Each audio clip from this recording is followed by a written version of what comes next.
Haleluya, puji Tuhan, saudaraku yang dikasihi Tuhan, kita dipertemukan kembali dan saat ini adalah saat yang mana Tuhan mau berbicara melalui firman-Nya dan akan menolong kita untuk mengetahui rencana, kehendak Allah, tuntunan Allah, dan hidup kita memperkenan hati Tuhan dan menyenangkan hati Tuhan karena orang benar hidup oleh iman. Saudara yang dikasihi Tuhan, satu prinsip yang diambil dalam kitab Habakuk adalah bahwa orang benar hidup oleh iman. Artinya ada dua hal di sini yang kita mau renungkan tentang iman yang membawa seseorang kepada hidup yang berkenan kepada Allah, dan sebaliknya kesombongan, tinggi hati, keangkuhan yang membuat manusia meninggalkan jalan-jalan Tuhan. Saudara yang dikasihi Tuhan, itu penting sekali untuk kita mengetahui tuntunan ilahi dalam hidup kita. Dan kita perlu mewaspadai hal-hal yang membuat kita tidak bisa fokus kepada tuntunan ilahi. Karena kalau kita tidak mengetahui dengan tepat tuntunan ilahi, maka kita akan mengikuti pimpinan diri kita sendiri, atau bahkan yang sesat adalah mengikuti roh-roh durhaka, ya, roh-roh yang berkuasa atas orang-orang durhaka, yaitu roh-roh jahat, penguasa-penguasa di dunia ini. Saudaraku yang dikasihi Tuhan, jadi semua tuntunan tidak dari Tuhan. Ada yang dari Tuhan, ada yang dari dunia ini, ada yang dari diri sendiri. Kemudian saudaraku yang dikasihi Tuhan, kita juga kadang-kadang mengira bahwa Allah hanya menggunakan cara-cara yang spektakuler dalam memberikan tuntunannya. Kemalasan itu, keengganan untuk bertindak. Ya. Kemudian dia selalu menanti, ya, menunggu, menunda, ya, dan tidak menjadi orang Kristen yang konsisten, tidak menjadi orang Kristen yang maju dalam iman, tidak menjadi orang Kristen yang dewasa. Karena apa? Karena menunggu-nunggu, karena menanti-nanti. Tuhan sudah berbicara tapi tidak didengar, dan dia merasa bahwa Tuhan belum berbicara kepadanya. Saudara yang dikasihi Tuhan, Yesus sudah mengatakan, ya, sekarang bangun, berdirilah. Tetapi ada orang yang enggan bangun, enggan berdiri. Yesus sudah mengatakan, aku menampakkan diri kepadamu, menetapkan engkau menjadi pelayan dan saksi. Tetapi orang yang bersangkutan mengatakan, oh, siapa aku? Aku bukan pelayan, aku bukan saksi.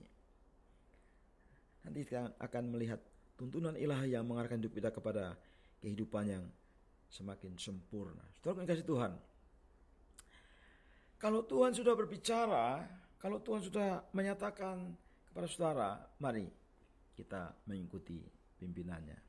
Dan yang ketiga, bahaya untuk tawar-menawar dengan Allah, selalu meminta tanda. Ini sindrom siapa ini? Gideon, ya. Wah, waktu dipanggil Tuhan, dipilih Tuhan untuk maju, dia selalu minta tanda. Allah tentu saja tetap bersabar, ya. Dan lebih kepada kita yang hidup di zaman sekarang, Tuhan bersabar kepada saudara sampai saudara mengenal kehendak Allah. Karena ketika saudara mengenal kehendak Allah, nanti saya akan tunjukkan bahwa hidup saudara sungguh-sungguh akan dipakai oleh Tuhan, diberkati oleh Tuhan, menjadi alatnya.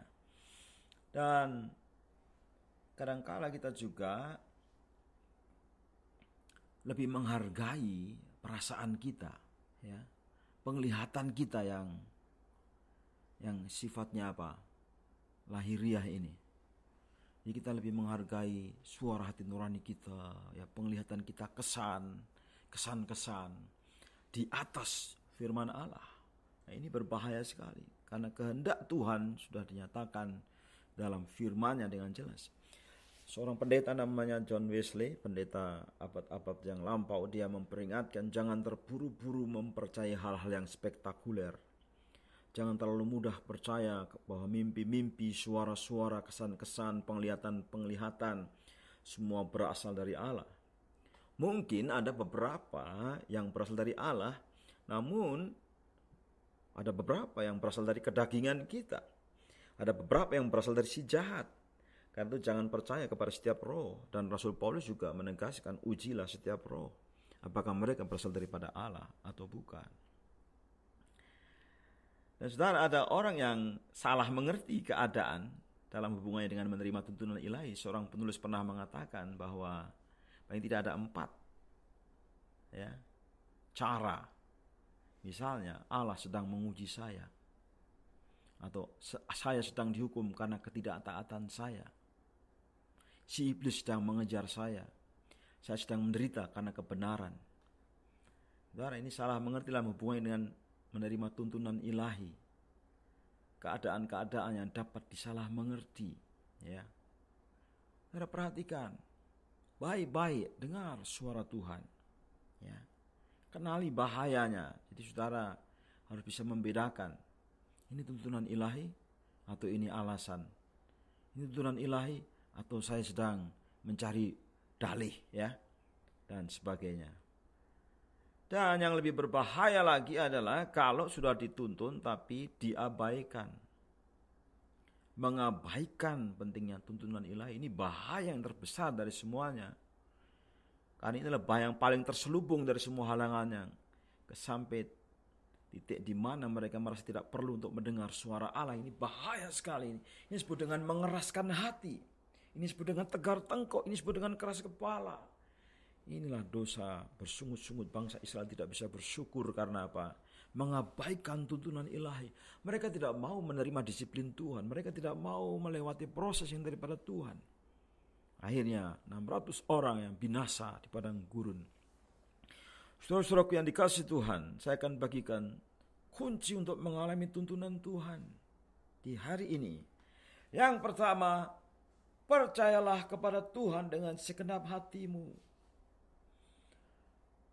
Ini yang penting sekali. Untuk kita percaya, tetap percaya, teguh percaya kepada Tuhan. Seorang yang meragukan firman Allah, seorang yang menambahi atau mengurangi firman Allah itu sangat berbahaya. Karena dia tidak percaya bahwa firman-Nya adalah kebenaran. Sangat berbahaya. Padahal ayat ini mengatakan percayalah kepada Tuhan dengan segenap hatimu. Jangan ragu-ragu, jangan bimbang. Percaya dengan segenap hati, sebulat hati, seutuhnya. Apa yang membuat saudara ragu-ragu hari-hari ini? Apa yang membuat saudara begitu tidak peka terhadap panggilan Tuhan? Bisnis saudara yang mulai maju? Profesi karir saudara yang mulai naik? Atau kesusahan dan penderitaan dunia yang terlalu berat di dunia ini sampai saudara tidak mendengar suara Tuhan? Atau apa yang membuat saudara tidak percaya kepada Tuhan dengan segenap hatimu? Malu sama orang lain, saudara menjadi munafik. Tidak berani menyatakan diri sebagai orang percaya di tengah-tengah dunia ini. Ya, saya tahu saudara bahwa memang tidak mudah tinggal di tengah-tengah kelompok masyarakat di mana saudara dikucilkan, saudara diabaikan, saudara disingkirkan. Tidak mudah. Dan tidak mudah ketika saudara dalam keadaan sebagai bawahan dan kemudian saudara tertekan dalam hidup ini. Tidak mudah. Tidak mudah ketika saudara dalam keadaan rendah dan kemudian tidak punya apa-apa. Tidak mudah. Tapi ayat ini mengatakan percayalah kepada Tuhan dengan segenap hatimu. Itu adalah kunci untuk mengalami tuntunan ilahi. Orang benar hidup oleh iman. Habakuk, dalam kitab Habakuk pasal 1 sampai pasal 3 dia mengalami kebingungan yang sangat luar biasa. Karena apa? Dia melihat ketidakadilan di dalam negeri, tetapi dia juga merasakan ketidakadilan datang dari luar negeri. Internalnya juga bermasalah, eksternalnya juga bermasalah. Luar dalam bermasalah. Bagaimana dia bisa percaya kepada Tuhan? Dia mulai bergumul dengan Tuhan dan Tuhan berikan visi supaya dia percaya kepada Tuhan. Apapun yang dia lihat, yang dia rasakan, yang dia pikirkan, tetap percaya kepada Tuhan dan dia mendapat jawaban. bangsanya menerima hukuman dari Babel, bangsa Babel juga menerima hukuman di kemudian hari karena kejahatannya. Saudaraku yang kasih Tuhan, jangan ragukan firman Tuhan, jangan ragukan tuntunan Tuhan, jangan ragukan pesan yang daripada Tuhan yang sudah jelas, dan jangan berdalih. Percaya kepada Tuhan dengan segenap hati. Yunus lari 2000 kilo ke Tarsis. Dan kemudian Yunus ditangkap oleh ikan. Karena dilempar ke laut. Dimakan. Harusnya Yunus makan ikan. Ini Yunus dimakan ikan, saudara ya. Untungnya ikannya baik. Diperintah Tuhan mau ya. Suruh melempar Yunus yang mati ya saudara ya. Telan ikan itu. Kemudian hidup lagi. Ya, setelah ada di daratan. Akhirnya dia khotbah lagi dan banyak orang percaya kepada Tuhan. Yunus jadi kaget. Bangsa yang jahat, ya, bangsa Niniwe, bangsa yang kejam, yang biadab, bisa percaya kepada Tuhan. Saudara, percayalah kepada Tuhan dengan segenap hatimu. Alami pertobatan yang sungguh-sungguh dan serahkan hidup kepada Tuhan. Yang kedua, jangan bersandar kepada pengertianmu sendiri. Ini orang yang beriman. Ya, iman, ilmu, ya, sains dan iman. Seperti bertabrakan, tidak saudara. Ya, kalau pada saat kita menggunakan akal budi kita, menggunakan kecerdasan kita, menggunakan kapasitas-kapasitas manusiawi kita, gunakan dengan sepenuhnya, dengan sungguh-sungguh. Tapi ada saat di mana kita tidak bisa bersandar kepada pengertian kita lagi. Ada saat di mana kita tidak bisa mengandalkan akal budi kita. Ada saat ketika pikiran kita sudah buntu, sudah tidak sanggup. Saat itu saudara datang kepada Tuhan dengan percaya dan jangan bersandar kepada pengertian sendiri. Diam dan jangan bertanya mengapa. Karena pertanyaan mengapa kadang-kadang susah jawabannya. Mengapa telinga dipasang sebelah kiri dan sebelah kanan? Misalnya ya, saudara ini ada pertanyaan, mengapa mata ada di situ? Ya, udah nggak usah tanya, memang sudah terima saja. Dalam kehidupan kita kadang-kadang kita harus menerima apa yang terjadi.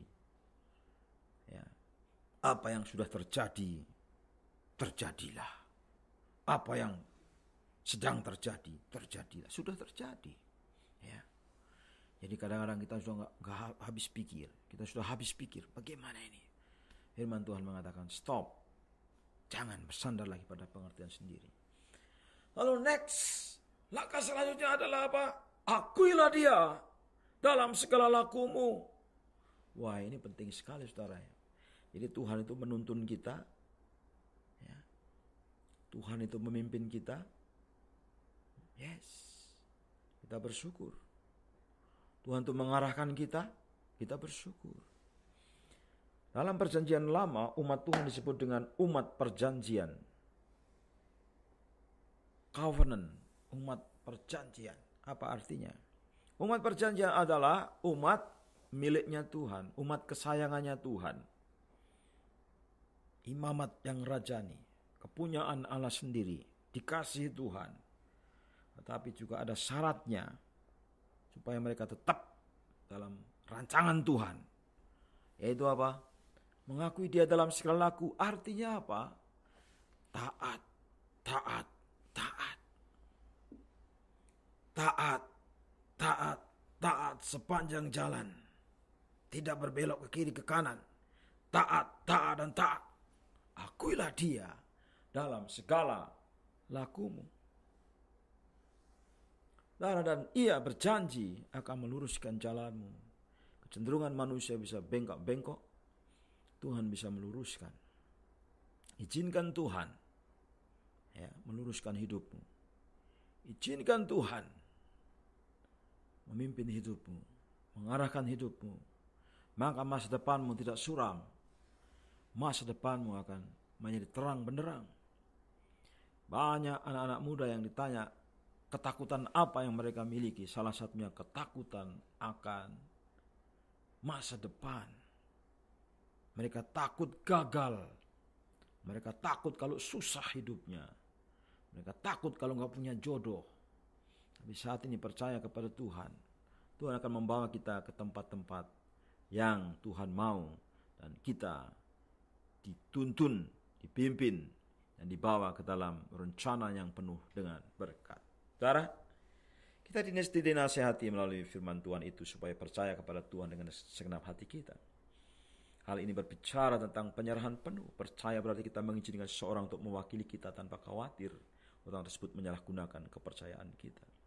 Dan kita diberitahu supaya kita menjaga hati kita dengan segala kewaspadaan dari semua pertimbangan manusia yang membelokkan kita ketika kita harus memutuskan suatu hal yang sangat tepat sesuai dengan kehendak Allah.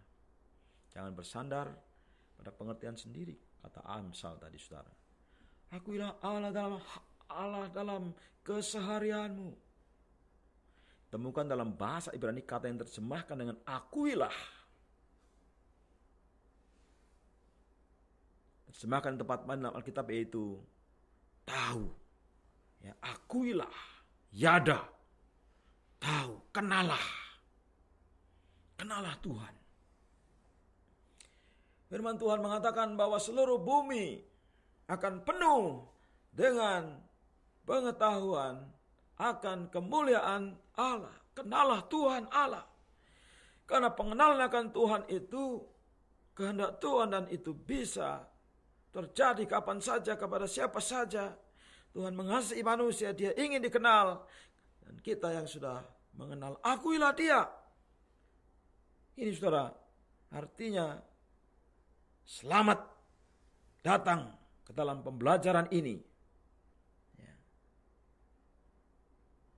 Yaitu kita terus menerus mau mengenal Tuhan.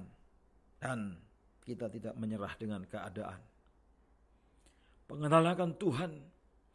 Ada orang yang mengatakan, Pak, susah sekali hidup saya. Di tengah-tengah himpitan, tengah-tengah jepitan, terpojok. Tetapi percaya kepada Tuhan. Dia menyanggupkan kita. Dia menolong kita.